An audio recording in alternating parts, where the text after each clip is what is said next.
Today we have Cathy Burns visiting with us, and I'm excited. We're not only peers, we are sisters in the arts, and we have so much in common.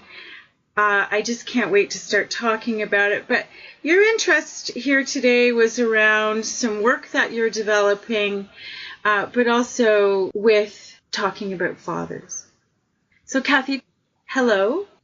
Hi, Barbara. It's wonderful to be here. Thank you so much for inviting me to speak with you today. So you'd like to hear about my dad? Tell us about your dad and what you feel is important to share here today.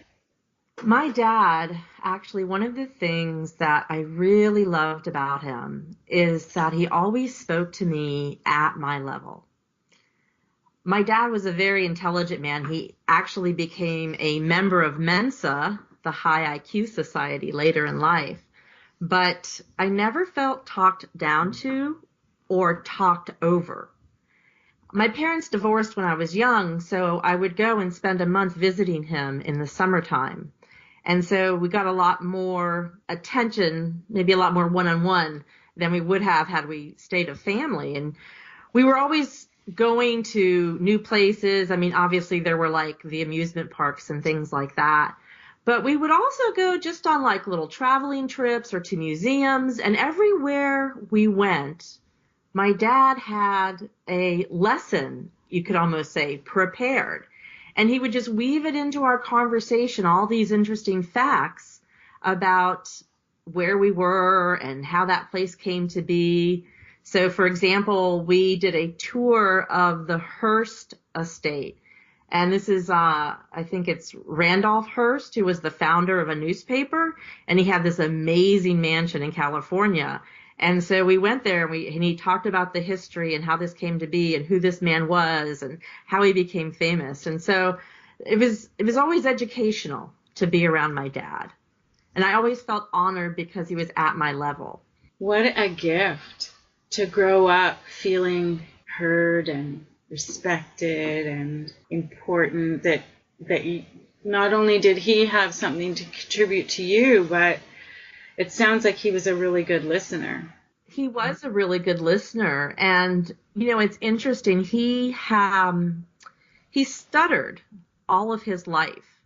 And so he had to be very careful about how he spoke and the words he used. And I think that may have actually contributed to him being a good listener, because he wasn't quick to jump in, because he had to sort of practice what he was about to say before he said it. So he's always very mindful of his speech. Well, you certainly beaming with joy just talking about your dad. And I just want to tap into that for a minute. I know that you work in community and you've seen a lot of different family dynamics. What's it like for you to be able to talk about your dad in such a beautiful light? What's different for you? What's helpful for your own life? Well, I'm really grateful that I have a dad that I can appreciate, because I was not close to my mother, even though she was my primary caregiver. My mother was actually mildly retarded and unable to work or drive a car. And I never really figured out why my dad married her. I think he said that he wanted to be able to help her. But I didn't feel heard or paid attention to or honored or loved or supported by her. She was very cold and distant and awkward. And, having a father that I could go and spend time with, who listened to me and loved me and encouraged me. And, he told me over and over again throughout my life that he would always love me no matter what mistake I would make, no matter what choices I made. He said, I may not always agree with them, but I will always love you and support you. And so what a beautiful gift to have, especially in the absence of a supporting mother role. And, from the time my parents divorced when I was 8 to the time when my father passed when I was 25, every single month he wrote me a letter. Every month. He never forgot. He never forgot Christmas. He never forgot a birthday. Even though he was 2,500 miles away on the other coast, he was always near in his own way. And I was able to really take some of that in the way that I parented my own daughter. Wow.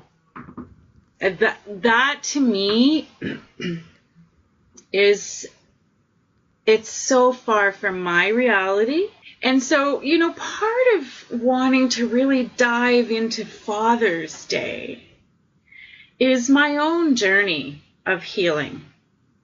I was not close to my dad, who left at 2. And I spent most of my young life, my young years, trying to figure out how to avoid him. There were lots of reasons. Some were justified, some not. Lots of different reasons. But this idea of having my dad write to me every month, or call me every year on my birthday, or even give me some indication that my presence mattered, what a different life I would have. Maybe it's helped me. They always say adversity, right, makes us stronger and all yada yada. I really struggle with having to face such quality of life challenges, let's call them.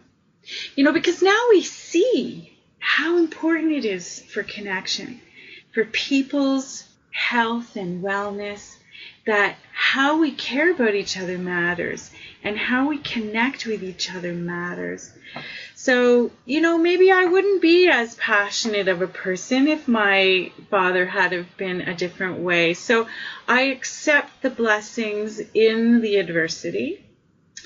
For me, it's fascinating to think, what's the difference between my life and somebody else's life when just being cared for, having a letter delivered once a month makes all the difference.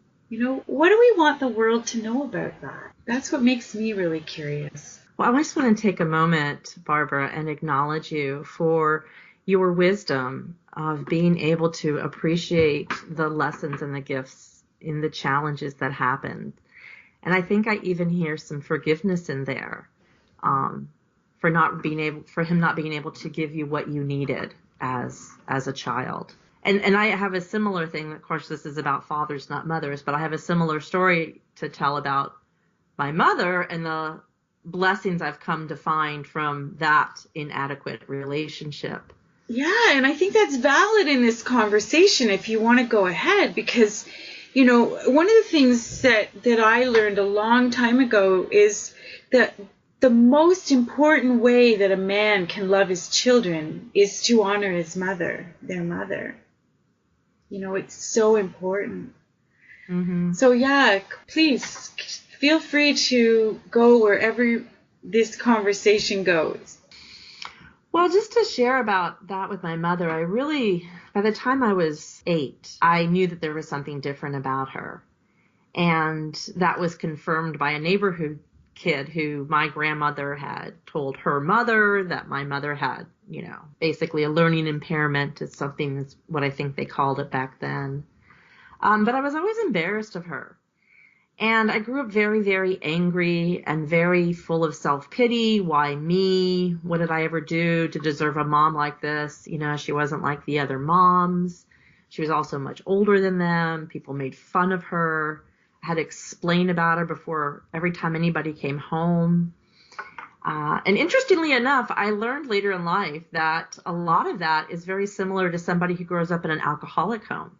They're embarrassed about their parents. My mom was very unpredictable emotionally. She would sometimes lash out. And so it's sort of like growing up in an alcoholic home in some ways. I have a great story, I think, about an example of one of the gifts that this has given me. So I was at a grocery store a few months ago, and I was at the deli counter. And this man pulled up, and he was in this motorized scooter. And he had a very long beard, and he wasn't well dressed. You could tell that he was probably, underprivileged. And he didn't speak very clearly. So he was trying to place this order, and there was a young kid behind the counter. And the young kid, you could see, was irritated and impatient and sort of like, what did you say? And the man would try to communicate again and be like, what do you want? And he'd try again. And finally, the young kid is like, hey, so-and-so, can you come over here and take care of this guy? And you could tell he just didn't even want to talk to him. So I leaned down and got on eye level with this man and asked him, what is it that you're trying to say? And I was able to hear him when I got close to him, and I was able to repeat back to the young kid. And I sort of served as this interpreter so that this man could get his order placed. And what's special about that is a lot of people, like, I'm not uncomfortable around people that are in wheelchairs or that are odd, whether they're mentally ill or physically disabled. That doesn't make me uncomfortable. I don't think they're strange. I'm not worried I'm going to catch it. I don't have to avoid eye contact. I'm comfortable getting down and communicating with them. And I think what a blessing and a gift that is, because had I not had my mother, right, I may not have been able to be of service in that way. So it's taken a lot of years and it's a long journey, and that goes back to why I'm so grateful for my father, because at least I had one parent who, even if he wasn't there every day, even if it was only, once a month in the summer and, a letter and a phone call on occasion, at least there was someone there to provide me love, to let me know that I was seen and heard and valued and wanted. Because that was something else my mom did, but I don't mind actually sharing it, is, when I was young, she would get angry and tell me that she wished I was never born, that she didn't want me and she was going to leave me and never come back, and all these threats of abandonment. And it was terrifying, absolutely terrifying. So to have a father who would say things like, I'm going to love you no matter what, was so crucial to me being able to be strong enough to grow up and heal from that childhood in the ways that I needed to. Wow. And I believe, like, whether it's teachers or friends, if you have just one person in your life that says, I see you, I love you, I accept you, that can have so much power. It can carry you so far. So important. I love your perceptiveness. You have this amazing clarity about relationship dancing, let's call it.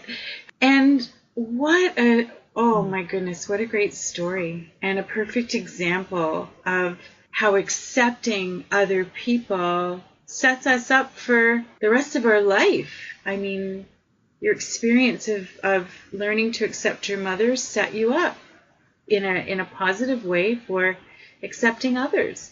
Mm-hmm. That's beautiful. And I love that you have this strong sense of independence and this great understanding of what important pieces were there for you when you needed it. I think, honestly, the world needs to understand that parenting it's an important thing. It's critical that we give the right messages to our kids. So just in wrapping up, back around to your dad, if you could say one thing to all the dads out there in the world about maybe one thing that they can do that's so important. I know you've sort of said it already.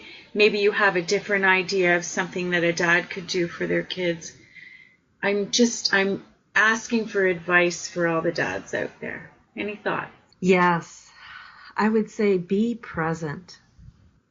Be present. And be present. I mean, one, physically if you can, but, if you're interacting with your child, be there with them. I see parents or fathers or even families, and everybody's on their phone. Look your child in the eye. Ask them questions about their day. Listen to their ideas and their dreams and their hopes. Encourage them. You can communicate, I love you and I believe in you, just by being an active participant in a conversation with your child. Speak to them at their level instead of talking down to them. I think that's one of the most beautiful ways to honor your child and help them to feel valued. Thank you so much. Your father's given you a lot of mindfulness, and your mother's given you a lot of love. So a beautiful combination. I'm so glad you were here to join us today. Thank you, Barbara. I'm very grateful for this conversation. It's really left me with a great deal of gratitude. Thank you. And I hope you come back and join us again. Thank you.